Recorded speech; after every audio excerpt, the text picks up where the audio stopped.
अस्सलाम वालेकुम teachers and mothers, welcome back to my channel learn with Amna. आज बात होगी words ending with N G. N G जब भी इकट्ठा लगेगा और एंड में लगेगा तो कैसी आवाज निकलेगी।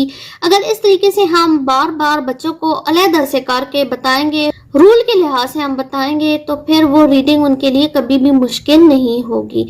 एनजी जब लगता है तो उसकी साउंड वावल के लिहाज से चेंज होती रहेगी। जब अगर ए हो तो एंग, आई हो तो एंग, ओ हो तो ओंग, यू हो तो आंग। इनके एन और जी की साउंड तो है, लेकिन उनके निकालने का इन्हिसार उनके साथ लगी हुई वावल लेटर पर है।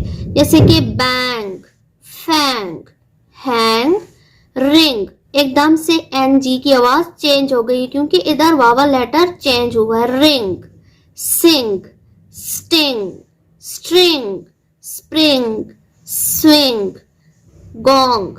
अब एकदम से एन जी की आवाज इधर फिर चेंज हो गई है क्योंकि वावल लेटर चेंज हुआ है। Strong, lung. For more example, long, song, wrong, hung, rung, sung, clang, flung. I hope इस तरीके से आपको बहुत ज्यादा फायदा हासिल हो रहा होगा। अगर आपको इंग्लिश, उर्दू, मैथ में से कोई भी ऐसा टॉपिक पसंद आया है और इस वजह से आपने मेरे चैनल को सब्सक्राइब किया तो आपका बहुत शुक्रिया। मेरी हर वीडियो को लाजमी लाइक कीजिएगा, बेल आइकन को हिट कर दें ताकि हर नई आने वाली वीडियो का नोटिफिकेशन आपको मिलता रहे। मिलते हैं नए सिलसिले के साथ। अल्लाह हाफिज।